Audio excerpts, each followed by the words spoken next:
আসসালামু আলাইকুম এভরিওয়ান, সবাই কেমন আছো? আলহামদুলিল্লাহ আমি ভালো আছি।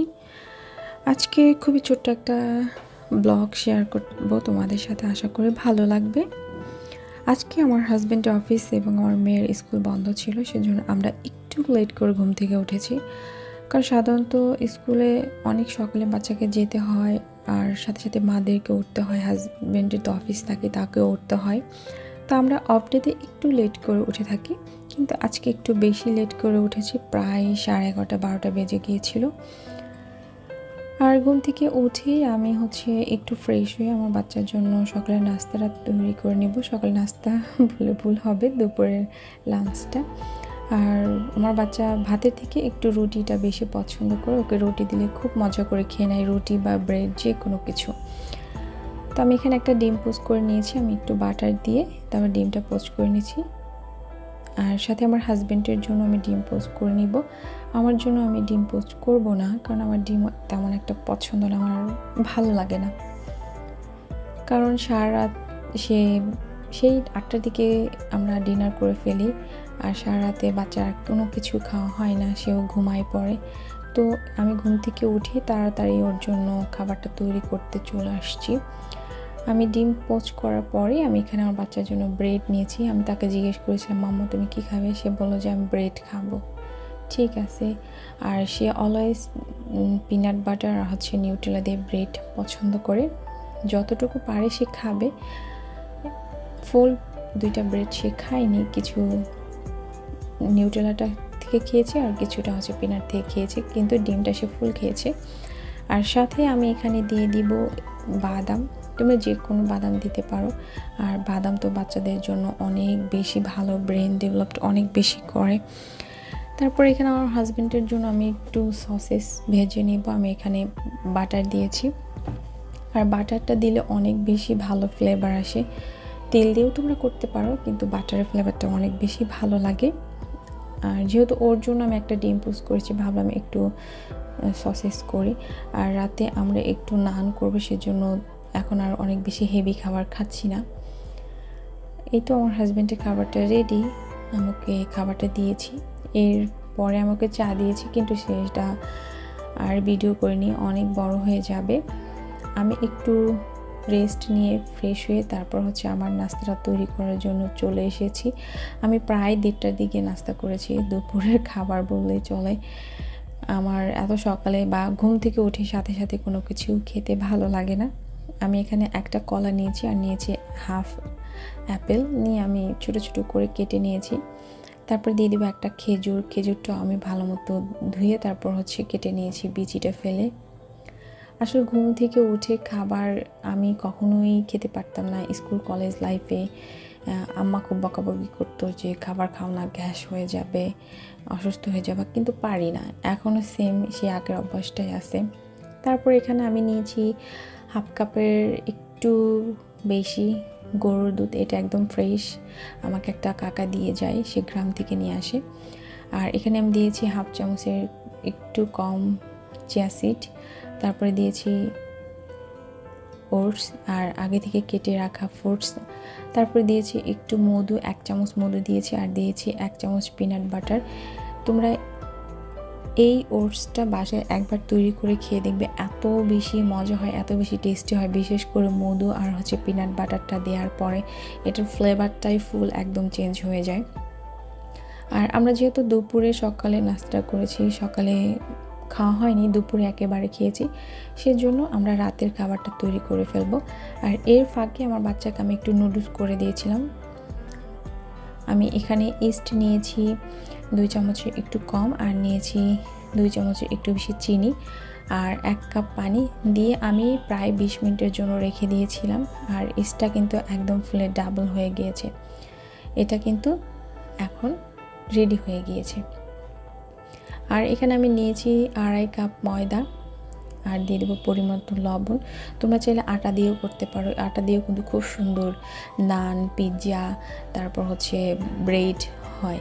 আমি সাধারণত নান, তারপর পিৎজা, ব্রেড এগুলো একইভাবে একই প্রসেসে করে থাকি। চিকেন বান, আমি এখানে যে ডোটা তৈরি করছি এই ডোটা দিয়ে আমি সেম প্রসেসে চিকেন বান, তারপর পিৎজা করে থাকি।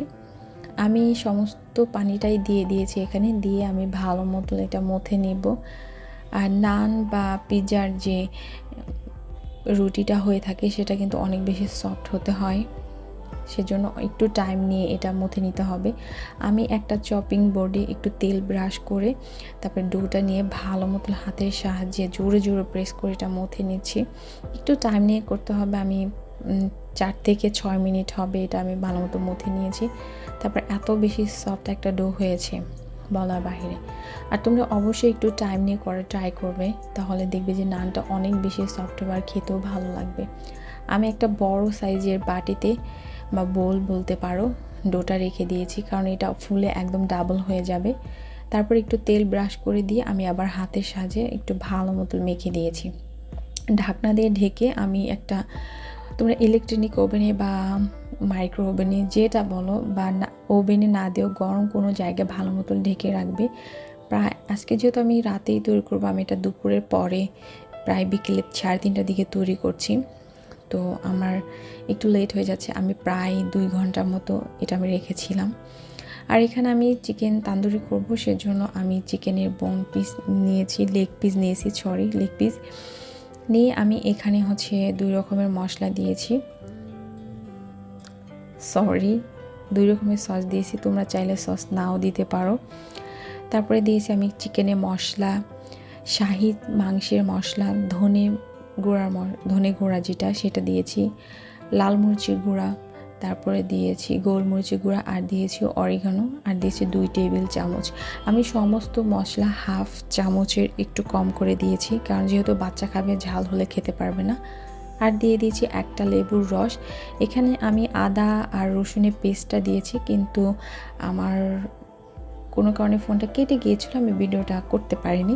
তোমরা অবশ্যই আদা এবং রসুনের পেস্টটা দিবে, তাহলে কিন্তু এটার টেস্ট ভালো আসবে না। আমি চিকেনটাও প্রায় 2 থেকে 1.5 ঘন্টার মতো করে রেখেছিলাম। আর আমি কিছু লেবু নিয়েছি, আর লেবু ছাড়া তো চলেই না, আমি এটা একটু ফ্রিজে রেখে দিব, আর অবশ্যই টিস্যু দিয়ে রাখবো। আর বলেছিলাম যে আমাকে একটা কাকা দুধ দিয়ে যায়, আমি সেটা আমাকে দিয়ে গিয়েছে, আমি এটা জাল দিয়ে তারপর রেখে দিব, আমরা হচ্ছে রাতে খেয়ে নেব। আর এখানে চিকেনটা একেবারে তৈরি হয়ে গিয়েছে, দেখতে পাচ্ছ। কিন্তু তোমরা যদি সারা রাত এটা রেখে দিতে পারো, তাহলে কিন্তু এটার টেস্টটা আরও অনেক বেশি ভালো আসে। আমি একটা ট্রে নিয়েছি, তারপরে একটা ফয়েল পেপার বিছিয়ে আমি এখানে চিকেনটা দিয়ে দিব, আর এটার মশলা আমি গায়ে দিয়ে দিব। একটু ভালো মতো ভিতরে যে এখানে কেটে কেটে রেখেছি ওগুলোর ভিতরে দেওয়ার ট্রাই করবে। তারপর আমি ওভেনে বেক করতে দিয়েছি, তোমরা চাইলে চুলাতেও করতে পারো। আমি এটা 30 থেকে আমার 35 মিনিটের মতো সময় লেগেছে। আর এখানে নান তৈরি করার ডোটা একেবারে পারফেক্টভাবে তৈরি হয়ে গিয়েছে, এটা কিন্তু ফুলে ডাবল হয়ে গিয়েছে। আমি ছোট ছোট লেচি কেটে আমি রেখে দিয়েছি যে কয়টা নান তৈরি করব সে কয়টার জন্য। তারপর আমি একটু ময়দা দিয়ে আমি আজকে মিনি নান করব, আর প্লেন নানটা করব। আমার কাছে হচ্ছে যে ধনে পাতা দিয়ে, তারপর হচ্ছে রসুন দিয়ে গার্লিক যে নানটা, সেটা কিন্তু ভীষণ ভালো লাগে, কিন্তু আমার হাজব্যান্ড ধনে পাতা আর রসুন একেবারেই পছন্দ করে না। সেজন্য আজকে আমি আর কোনো ঝামেলার ভিতরে যাচ্ছি না, প্লেনটাই করব। কারণ আমরা হচ্ছে এই খাবারটা তৈরি করে আমরা হচ্ছে আবার একটু ঘুরতে বের হব বিকেলে। বন্ধের দিন আসলে বাচ্চাকে একটু ঘুরতে না গেলে আসলে একেবারেই ওরা বোর হয়ে যায়, সারাক্ষণ পড়ালেখা। আর এখন তো মাঠ বলতে কিছুই নেই, ঘর বন্দি হয়ে গিয়েছে। আমি খাবারটা তৈরি করে হটপটে রেখে দিয়েছিলাম, তারপরে আমরা বাইরে গিয়েছিলাম। আমি এখানে বাটার দিয়েছি, আর তোমরা অবশ্যই এই নান তৈরি করার ক্ষেত্রে যখন ভাজবে তখন বাটার অথবা ঘি দিবে। এটা তেল দিয়ে করলে তেমন একটা ভালো ফ্লেভার আসে না, মানে ফ্লেভারটা টেস্টি লাগে না।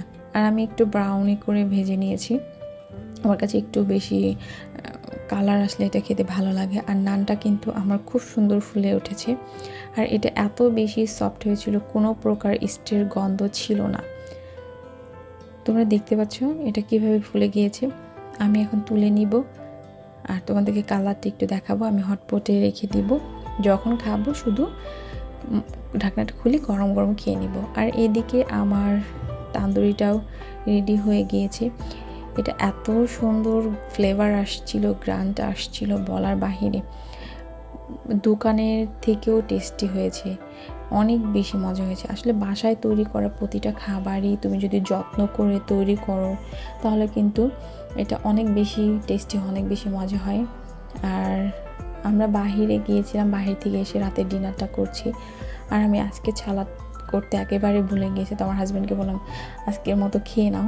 আর এদিকে আমার বাচ্চা খেতে বসে পড়েছে, আমি ওকে একটা লেগ পিস ভেঙে দিয়েছি। ও চিকেন ফুল খেয়েছে কিন্তু নান ফুল খেতে পারেনি। এই যে সাহেব বসে পড়েছে, রাজু সাহেব খেতে বসে পড়েছে। তো বললো যে শুধু সস দিয়ে খাবো, তো আমিও হচ্ছে একটু টমেটো সস আর হচ্ছে একটু মেয়োনিজ দিয়েছি। তো বললো যে না, খেতে তো ভালোই লাগছে। ও প্রথমে ভেবেছিল যে টেস্টটা কেমন না জানি হয়। আর সাধারণত সালাদ ছাড়া কিন্তু তান্দুরি চিকেন, নান এগুলো খেতে ভালো লাগে না, কিন্তু টেস্টটা ভালো, যেহেতু নানটাও ভালো হয়েছিল, তান্দুরি চিকেনটাও ভালো হয়েছিল, তো ডাজেন্ট ম্যাটার, সস দিয়েই হচ্ছে চালিয়ে দিতে হচ্ছে। আমিও আমার খাবারটা খেয়ে নিয়েছি, কিন্তু আমি আমার খাবারটা ভিডিও করতে পারিনি, আমার বাচ্চা একটু কান্নাকাটি করছিল। তারপর আমি বললাম যে কফি না চা, আমার হাজব্যান্ড দুধ চা ভীষণ পছন্দ করে, আমি কফি। তো বললাম যে আজকে কফি হবে, চা হবে না। তো বলে ঠিক আছে, ও আবার কোনো কিছুতেই না করে না। আর এখানে আজকে কফিটা অনেক বেশি ফমি হয়ে গিয়েছিল, কিন্তু খেতে ভীষণ দারুণ হয়েছিল, মজা হয়েছিল। আর আমার ভিডিওগুলো জানি না তোমাদের কাছে কেমন লাগে, আশা করি ভালো লাগবে। আর ব্যস্ততার কারণে মাঝে অনেক ভিডিও দিতে পারি না, অনেক সময় দেখা যায় এডিটিং করে রাখা হয়েছে কিন্তু ভিডিও ছাড়তে পারছি না। আমি কফিটা নিয়ে এসে আমার হাজব্যান্ডকে বলছিলাম যে তুমি এই কাপটা নাও, সে বলতেছিল আমাকে যে না, এটা মেয়েদের কাপ, এটা আমি নেবো না, এটা তুমিই নাও। সবাই ভালো থাকবে, সুস্থ থাকবে। নেক্সট অন্য ভিডিওতে আবার দেখা হবে। আল্লাহ হাফেজ।